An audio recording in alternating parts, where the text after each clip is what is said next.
Hello students, in this video we are going to complete the 6th chapter of your English course book, that is Where the Mind is Without Fear.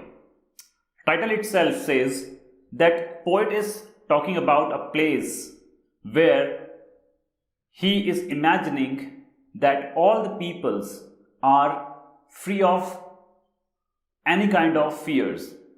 ठीक है, they all are free of any kind of fear, मतलब वो सभी जो हैं वो बिना किसी डर के रहते हैं, सभी कोई फ्री रहते हैं, जो जो चाहे वो बोल सकता है, जो जो चाहे वो कर सकता है. ठीक है, ऑब्वियसली जो सही है वो कर सकता है. तो poet is talking about a place where everyone is free. He's talking about freedom of mind. He's talking about freedom of peoples. He's talking about the place where all the people are living without any fear. ठीक है. So here where अगर मैं बोलूं कि where क्या है, ठीक है, where क्या है, तो where है India. We are talking about India, our country. ठीक है, तो here we are talking about basically the freedom of our country. The title basically represents the freedom of India. Okay, so you can now get it that this poem is a kind of patriotic poem and you will feel that patriotism in this poem. ठीक है, so going ahead to the next. This poem, Where the Mind is Without Fear, is written by Rabindranath Tagore. This name is very familiar with you all, I know, because yes, you all know who Rabindranath Tagore is. Then also, we are just going through some brief note about his life. Rabindranath Tagore was born as Rabindranath Tagore. His real name is Rabindranath Tagore. उनका नाम बाद में change होकर रविंद्रनाथ टैगोर हो गया. He was born in 7th May 1861 and 7th died in 7th August 1941. So you can see that he died almost 6 years before independence of our country. So he is the poet who was imagining the independence of our country, who was imagining the freedom of our country, but he himself has not seen the independence of our country. ठीक है, वो हमेशा imagine करते रहते थे कि हमारी जो कंट्री होगी वो इंडिपेंडेंट होगी, बट वो खुद ही हमारी कंट्री के इंडिपेंडेंस को देख नहीं पाए, अनफॉर्चुनेटली. ठीक है, तो he was a Bengali poet basically. He was a Bengali and so he was a Bengali poet basically. And he was a writer, composer, philosopher and painter too. ठीक है, तो ये बहुत ज़्यादा आर्टिस्टिक पर्सन थे. ये अलग अलग जॉनर में काम करते थे, जैसे कि पोइट्री भी करते थे, राइटिंग भी करते थे, कंपोजिंग भी करते थे, means to write a song और to compose it, and philosopher भी थे एंड साथ साथ वो पेंटर भी थे. He reshaped Bengali literature and music as well as Indian art with contextual modernism in the late 19th and 20th, early 20th century. ठीक है, तो जैसे कि हम उनका एज देख सकते हैं, his age is about the late 19th century and early 20th century. Okay, so he has reshaped the Bengali literature or Indian art in a modernism. ठीक है, जो मॉडर्न लिटरेचर्स होते हैं उसमें इन्होंने काफ़ी अच्छा सब्सटेंशियल काम किया है, and he is known for this. And he is the author of profoundly sensitive, fresh and beautiful verse of Gitanjali. Gitanjali इनका एक बहुत ज़्यादा नोटेबल वर्क है. ठीक है, Gitanjali is a very notable work of his, and it is basically a collection of poems which can be sung. ठीक है, इस लिरिकल पोएम्स हैं इनके, जितने भी गीतांजलि में जितने भी पोएम्स हैं. ठीक है, and he has written this Gitanjali and he is very famous for this work. He became in 1913 the first non-European as well as the first lyricist to win the Nobel Prize in Literature. तो ये पहले person बने जो कि एक European नहीं थे, है ना. He was the first person was not a European and he won what? The Nobel Prize in Literature. Literature में नोबेल प्राइज मिला था. बेसिकली ये प्राइज उनको गीतांजलि के लिए ही मिला था.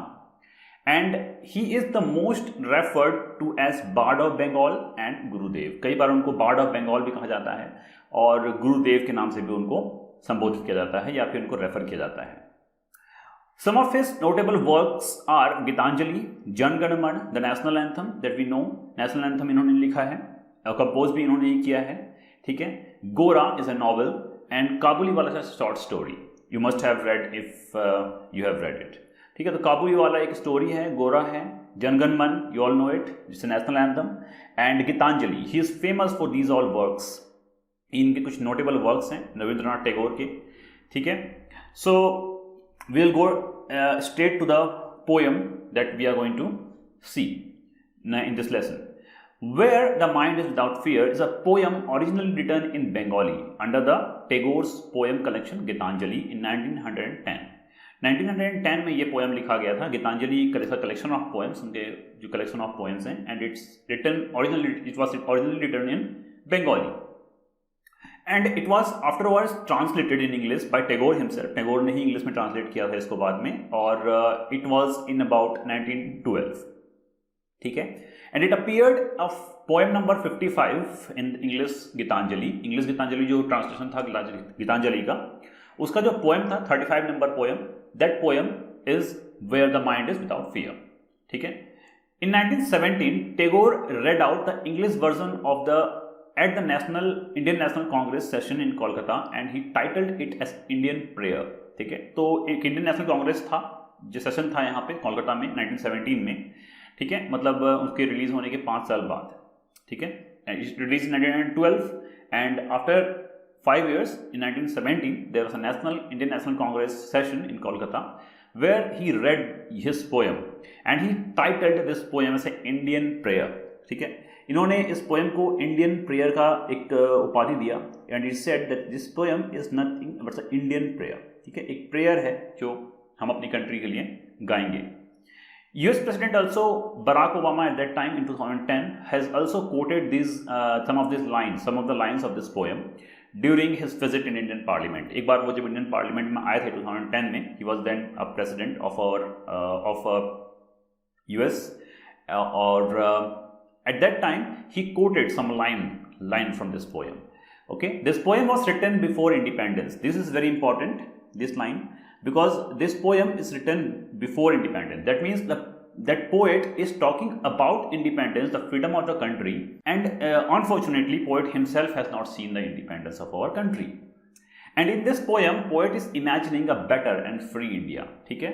तो poet is writing this poem when India is not free, India is not good, India is divided into is facing some different problems, ठीक है, and divided into cultures, religions, caste, ठीक है, and these all atrocities. But poet is imagining at that time the better and the free India. His vision is how is India going to be or should be after independence. वो imagine करते हैं कि India कैसा होना चाहिए जब independence होगा, जब इंडिया इंडिपेंडेंट हो जाएगा तो कैसा होना चाहिए इंडिया को। तो this is what this poem is actually all about. ये पोएम जो है ना, ये बेसिकली इन्हीं चीज के बारे में बात करता है। His vision, this poem is not nothing but a vision of Rabindranath Tagore for a independent India or free India, ठीक है। वो इमेजिन करते हैं कि एक फ्री इंडिया जब होगा तो वो किस तरीके का होना चाहिए, कैसा होना चाहिए, ये वो इमेजिन करते हैं। उनका एक विजन है और वो इसी विजन को इस पोएम के अंदर शो करते हैं, ठीक है। तो this poem is completely nothing but the vision of Rabindranath Tagore, a futuristic vision obviously, for free India, ठीक है। So will go ahead to the poem now. These are the lines. Before reading the poem, I want to tell you that you should always have to consider these things here. That you have to read these two lines together. These two lines together. This individually, and these two lines together. These two lines together, and this is individual. ठीक है। तो अगर आप ऐसे read करोगे तो you will get the meaning very easily. तो हम लोग ऐसे ही देखेंगे इसको, ठीक है। तो where the mind is without fear and the head is held high, where the knowledge is free, ठीक है। तो poet is talking about a situation in a country, obviously India, ठीक है, in future when it is independent, he is imagining that there people, here mind कहने का मतलब यहां पे है पीपल, लोग, ठीक है, पीपल। तो where the mind is without fear, where people are without fear, जो लोग हैं वो बिना किसी डर के रहेंगे, है ना। You can imagine the British India of before the independence, just before the independence, ठीक है, people were not free, they were not free to roam about here and there very easily and talk about anything that they want to feel it, ठीक है, at what they are feeling, which basically. So where the mind is without fear and the head is held high, head is held high, ये जो line है ना, first line is very important. ये कई जगह आप कोट भी कई जगह आपको मिल जाएगा कि people very often coating this lines, ठीक है, ये जो लाइन्स हैं इस पोएम के काफ़ी हद तक लोग कोट करते रहते हैं। तो where the mind without fear and the head is held high, जहाँ पे लोग जो हैं वो फ्री होंगे, बिना किसी डर के होंगे, जी रहे होंगे, रह रहे होंगे, ठीक है, और उनका जो सर होगा, जो हेड होगा, वो गर्व से उठा हुआ होगा। It will be held high, गर्व से उठा हुआ होगा, मतलब दे विल बी प्राउड, ठीक है, तो इट विल बी, इसको प्राइड बोलना चाहिए हमें। तो the head is held high means head is with the pride. तो पीपल जो हैं, जो लोग हैं, वो कैसे रहते हैं, प्राउड के साथ रहते हैं, ठीक है, गर्व के साथ रहते हैं इस कंट्री में, ठीक। Where the knowledge is free, the second line, where the knowledge is free, इसका मतलब क्या है, यहां पे नॉलेज का मतलब है ज्ञान, ठीक है, शिक्षा, ठीक है, एजुकेशन जिसको हम बोलते हैं, ठीक है। ये जो नॉलेज है ये फ्री होना चाहिए। Poet is saying here that knowledge should be free. यहां पे फ्री का मतलब फ्री ऑफ कॉस्ट नहीं है, ऐसा नहीं है कि आपको पैसा नहीं देना पड़ेगा, नो। यहां पे फ्री का मतलब है विदाउट एनी रेस्ट्रिक्शंस, रेस्ट्रिक्शन और discrimination,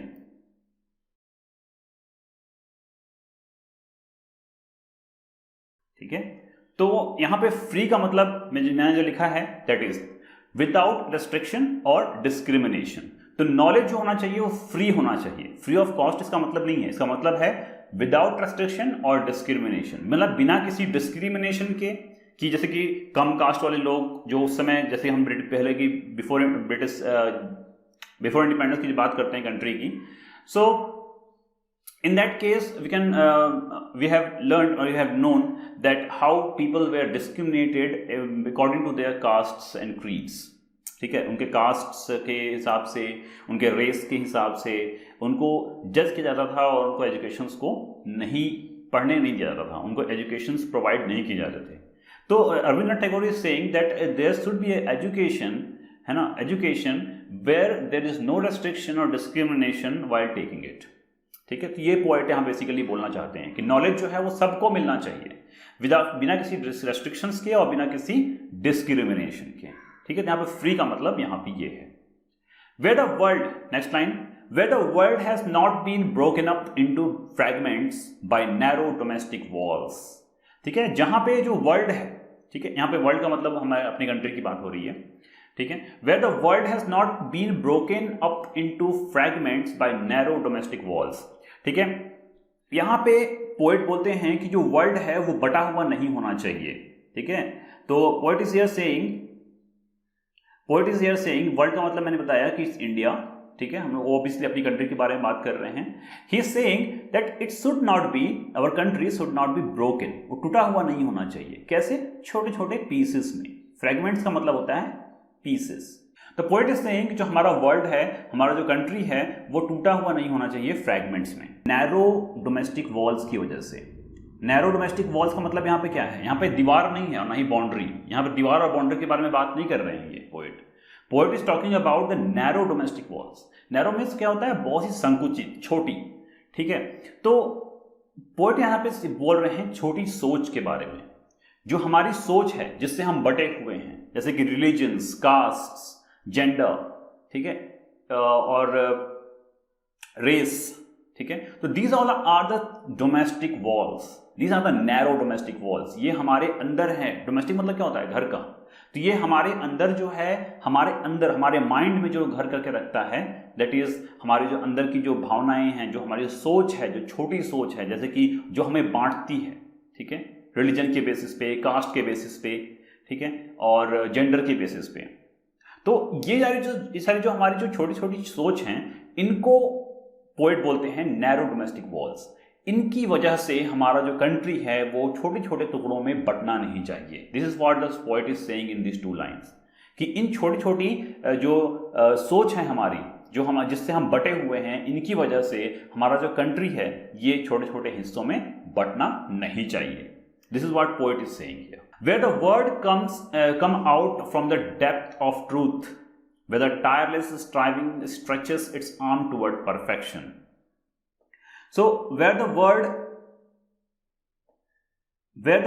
come out from depth of truth, मतलब जहां पे सभी लोग जो हैं वो सच बोलते हैं, कोई झूठ नहीं बोलता है, और जो आवाज जो भी निकलती है, जो भी लोग बोलते हैं, वो सभी कुछ क्या है, सच है, वो अंदर से निकलता है। It's come from the depth of the truth, ठीक है, वो कुछ भी चीज झूठ नहीं होता, सभी कुछ सच होता है।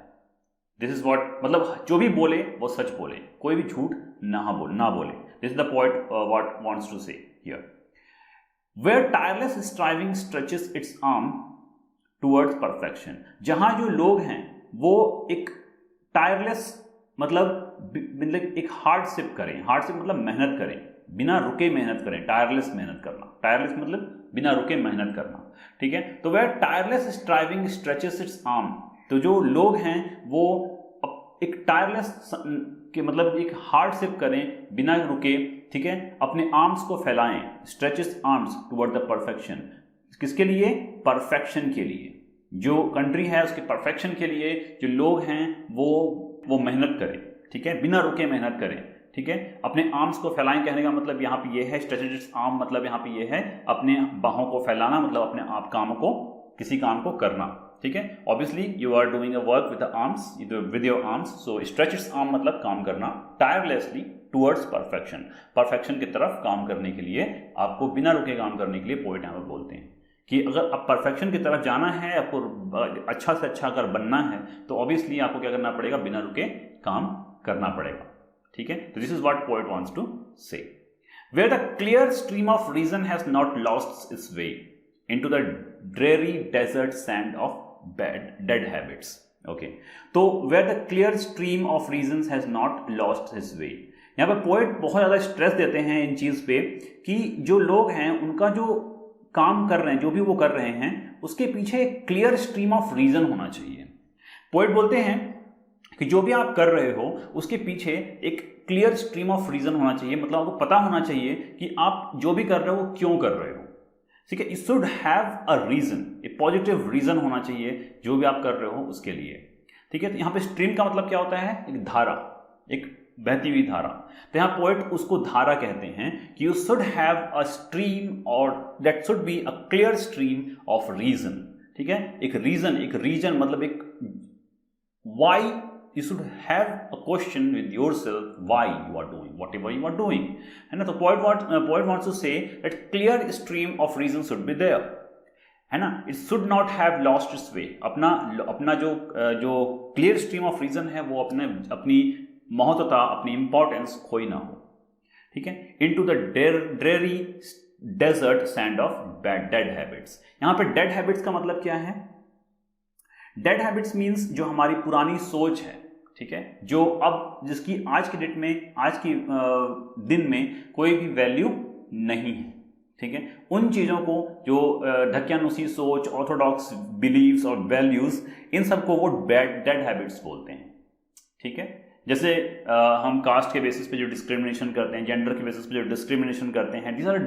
Are dead habits according to poet. तो डेड हैबिट्स पोएट ने उसी को बोला है बेसिकली, ठीक है। तो डेड हैबिट्स का मतलब भी यहाँ पे वही है, हमारा caste, religion, discrimination on basis of that on all, ठीक है। तो ये हो गया। Into the dreary desert sand, वो बोलते हैं कि ये सब जो है, जो हमारा जो क्लियर स्ट्रीम ऑफ रीजन है वो कहीं इस डेजर्ट में, इस रेगिस्तान में खो ना जाए। डेजर्ट मतलब क्या होता है, जहां पे सिर्फ बालू है, कोई पानी नहीं है, सो इट्स ऑल ड्रेरी, मतलब सूखा हुआ है, ठीक है। तो पोएट इज सेइंग कि हमारे पास एक रीजन होना चाहिए, कहीं वो रीजन खो ना गया हो, कहीं वो रीजन खो ना गया हो कि हम जो कर रहे हैं वो क्यों कर रहे हैं।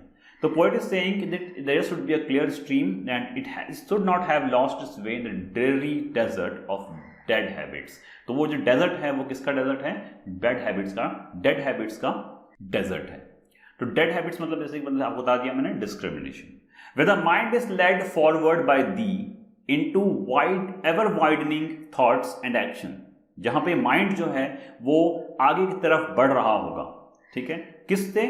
आपकी एवर वाइडनिंग थॉट्स और एक्शन, मतलब आपके जो अच्छे काम हैं, आपके जो बड़े बड़े जो महान काम होते हैं जिसमें आप किसी के लिए अच्छा करते हो एंड ऑल, तो ये जो काम है ये आपके होते रहने चाहिए और आपको ज़्यादा से ज़्यादा वो काम करना चाहिए। You should always go on forward with these all ever widening thoughts and action. और ये जो आपके काम है ये हमेशा चलते रहने चाहिए, कभी रुकने नहीं चाहिए। You should always go on doing these all जो अच्छे अच्छे काम हैं ऑल, ठीक है। The last line is here that into that heaven of freedom my father let my country awake.